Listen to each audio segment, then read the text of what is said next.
नमस्कार दोस्तों। किसी ट्रेन हादसे में कोई मृत्यु हो, कोई शव हो जिसको अंतिम संस्कार ना नसीब हुआ हो, और ऐसी आत्माएं जिन्हें शायद मुक्ति नहीं मिली। ऐसी ही किसी मृत आत्मा को किसी व्यक्ति ने देखा और इसी कहानी के माध्यम से हम उसकी कहानी सुनाते हैं।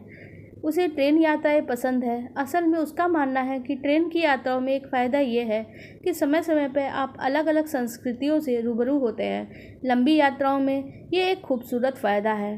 कुछ वक्त पहले की बात है, चेन्नई जाना था। हवाई जहाज़ से जाने का खर्चा अधिक था, इसलिए हमने ट्रेन चुना।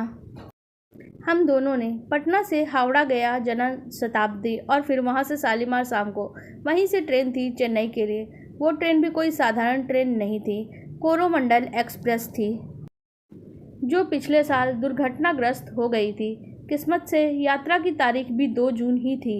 लगभग 24 घंटे से ऊपर की यात्रा की। हम दोनों अपने अपने बुकिंग किए सीट पे पहुँचे तो कोच फिलहाल खाली थी। गिने चुने लोग ही होंगे शायद उसमें।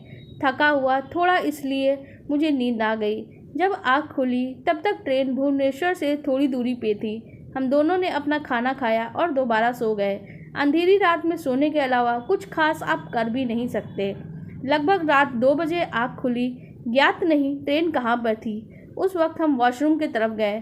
ट्रेन उस वक्त खाली ही थी। एकदम घुप अंधेरा चारों ओर। ट्रेन अपनी तीव्र गति से बढ़ती जा रही थी। एक शख्स घायल अवस्था में बैठा दिखा वॉशरूम के ठीक बगल में, खून से लथपथ, मानो ऐसा बैठा था कि आपको उसको लांघ के जाना पड़े। मगर हमने उसको वहाँ हटने के लिए कहा। वो शख्स जैसे वहाँ जम गया हो। वहाँ हमें वो कोई नशीली लगा, पर हमारी हिम्मत नहीं हो रही थी उसे लांघने की। उस शख्स ने मेरे पैर पकड़ लिए अचानक से। हम डर गए। उसने बर्फ़ से ठंडे हाथ हमें कांपने के लिए मजबूर कर रहे थे। उसकी छुअन मानो गलन की अनुभूति करवा रही थी। उसने गुस्से में मुझे बर्थ संख्या 55 पर जाकर उसके भाई को बुलाने के लिए कहा। हम डर के मारे थर थर काँप रहे थे। उसकी बात मानने को मजबूर थे, मगर डर था कहीं इस बीच कुछ हो ना जाए। भगवान याद आते हैं ऐसे वक्त में, मगर हमने तो होश ही खो दिया था। कुछ याद नहीं था। बीच बीच में ऐसा लग रहा था जैसे ये कोई भ्रम है या कोई बुरा सपना। उसकी तेज़ आवाज़ कानों में गूंज रही थी, ट्रेन की आवाज़ से भी ज़्यादा तेज़। हम भागकर बर्थ संख्या 55 पर गए और उसके भाई को उठाया, मगर वहाँ तो कोई महिला सोई थी। हमारा खौफ और तेज़ हो गया। हम दोबारा वॉशरूम की तरफ भागे। हमने उसको बताया बर्थ संख्या 55 पे कोई उसका भाई नहीं है। तब उसने कहा बर्थ संख्या 64 पे जाओ।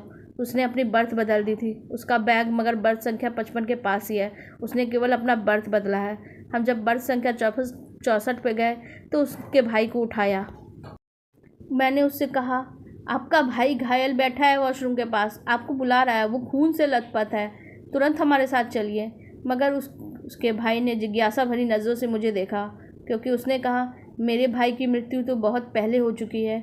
उसकी अस्थियां ले जाके रामेश्वरम जा रहा हूँ, और उसकी मृत्यु इसी ट्रेन में हुई थी पिछले साल।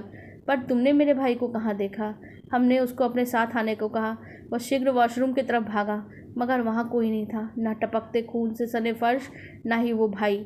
हमें कुछ समझ में नहीं आ रहा था। सुबह होने का आई थी। हमने उस शख्स से काफ़ी माफ़ी मांगी और वापस अपने बर्थ पे आ गए। बेचैन था पूरे सफ़र में। क्या हुआ, क्यों हुआ, समझ नहीं आया। किसी को कुछ नहीं बताया, अपने साथी तक को नहीं। उस ट्रेन से जुड़े उत्साह को कम होता देखना नहीं चाहता था, मगर वो रात बहुत ही भयानक रात थी। उस रात की यादगार आज भी मेरे दिल में है। आपको हमारे उस शख्स से जुड़ी हुई कहानी कैसी लगी, कमेंट सेक्शन में ज़रूर बताइएगा। साथ ही हमारे वीडियो को लाइक कर दीजिएगा और हमारे चैनल को सब्सक्राइब कर लीजिएगा, ताकि ऐसी ही कहानियाँ हम आपको सुनाते और बताते रहें। धन्यवाद।